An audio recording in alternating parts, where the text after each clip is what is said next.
Charismatic Imran Khan কি আসলেই করুণ পরিণতির পথে?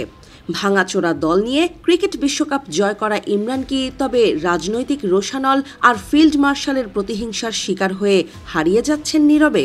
কি ঘটছে আঁধার কারার গভীরে?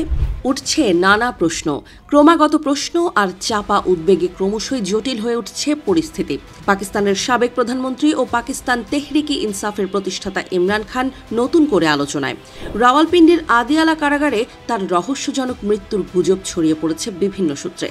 যদিও সরকারি পর্যায় থেকে কোনো আনুষ্ঠানিক ঘোষণা দেওয়া হয়নি, তবুও এই নীরবতা দেশটিতে বিভ্রান্তি ও আতঙ্ক ছড়াচ্ছে। 2023 সালে নানা অভিযোগে গ্রেপ্তার হওয়ার পর থেকেই ইমরান খানের রাজনৈতিক ও ব্যক্তিজীবন কার্যত থমকে যায়। ইমরানের ছেলে কাসিম খান বাবা জীবিত আছেন কিনা তার প্রমাণ প্রদর্শনের জোর দাবি জানিয়ে পরিস্থিতিকে আরও উত্তপ্ত করে তুলেছেন। ইমরান খানের বয়স 72 বছর।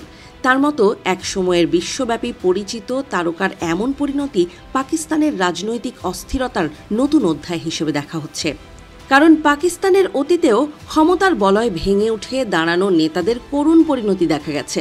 জুলফিকার আলী ভুট্টোর মৃত্যুর স্মৃতি আজও দেশটির মানুষ ভুলতে পারেনি।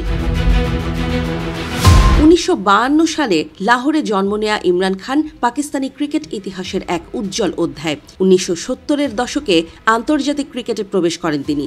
1992 সালের বিশ্বকাপে পাকিস্তানকে চ্যাম্পিয়ন করার মধ্য দিয়ে জাতীয় নায়ক হয়ে ওঠেন মিস্টার খান। ক্রিকেট ছাড়ার পরও তার জনপ্রিয়তা কমেনি। মানব সেবামূলক কর্মকাণ্ড, বিশেষ করে শওকত খানম ক্যান্সার হাসপাতাল প্রতিষ্ঠা তাকে সাধারণ মানুষের কাছে আরও প্রিয় করে তোলে। 1996 সালে পিটিআই গড়ে রাজনীতিতে সরাসরি প্রবেশ করেন ইমরান খান। প্রথম দিকে দলটি তেমন গুরুত্ব না পেলেও 2010-এর দশকে আকস্মিক জনপ্রিয়তা পায়। দুর্নীতি বিরোধী অবস্থান, ইসলামী কল্যাণ রাষ্ট্রের প্রতিশ্রুতি ও স্বচ্ছ রাজনীতির ডাক সাধারণ মানুষের মনে নতুন আশা তৈরি করেছিল। 2018 সালে তিনি প্রধানমন্ত্রী নির্বাচিত হন এবং নয়া পাকিস্তান গড়ার অঙ্গীকার করেন। তবে ক্ষমতায় এসেই তাকে লড়তে হয় অর্থনৈতিক সংকট, বৈদেশিক নীতি নিয়ে টানাপোড়েন এবং সর্বোপরি দেশের শক্তিশালী সামরিক প্রতিষ্ঠানের অদৃশ্য চাপের সঙ্গে। সেই চাপই শেষ পর্যন্ত তার রাজনৈতিক পতনের পথ তৈরি করে। সেনাবাহিনীর সঙ্গে সম্পর্ক অবনতি হওয়ায় 2022 সালে অনাস্থা ভোটে ক্ষমতা হারান তিনি।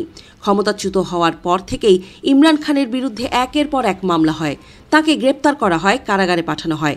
মানবাধিকার সংস্থাগুলো অভিযোগ করেছে তার বিরুদ্ধে অনেক মামলাই রাজনৈতিক উদ্দেশ্য প্রণোদিত। আরও অভিযোগ ছিল কারাগারে তাকে পরিবার ও আইনজীবীদের সঙ্গেও সহজে দেখা করতে দেয়া হয়নি। স্বাস্থ্যগত অবস্থারও সঠিক তথ্য প্রকাশ করা হয়নি। পিটিআই নেতাদের মতে ইমরান খানের রাজনৈতিক প্রভাব পুরোপুরি নির্মূল করতেই এমন কঠোর ব্যবস্থা নেওয়া হয়েছিল। তার বোনদের ওপর কারাগারের বাইরে বিক্ষোভকালে পুলিশের হামলার অভিযোগও ব্যাপক আলোচনার জন্ম দেয়। সামরিক গোয়েন্দা সংস্থার ভেতরের এক অংশ তাকে হত্যা করেছে এমন অভিযোগ বিভিন্ন মহল থেকে শোনা গেলেও তা নিশ্চিত করা যায়নি। সরকার এখনও একটিও আনুষ্ঠানিক বক্তব্য দেয়নি। বিশ্লেষকদের মতে এই নীরবতাই সন্দেহ আরও ঘনীভূত করছে। যদি ইমরান খানের মৃত্যুর গুজব সত্য হয়, তাহলে তা পাকিস্তানের ইতিহাসে আরেকটি ভয়াবহ ও অস্থিরতার ইঙ্গিত বহন করবে। তিনি ছিলেন একদিকে জাতীয় নায়ক, অন্যদিকে রাজনীতিতে পরিবর্তনের প্রতীক। তার মৃত্যু শুধুই এক নেতার মৃত্যুর ঘটনা হবে না, বরং পাকিস্তানের রাজনৈতিক সংস্কৃতির গভীর সংকটকে আবারও সামনে নিয়ে আসবে।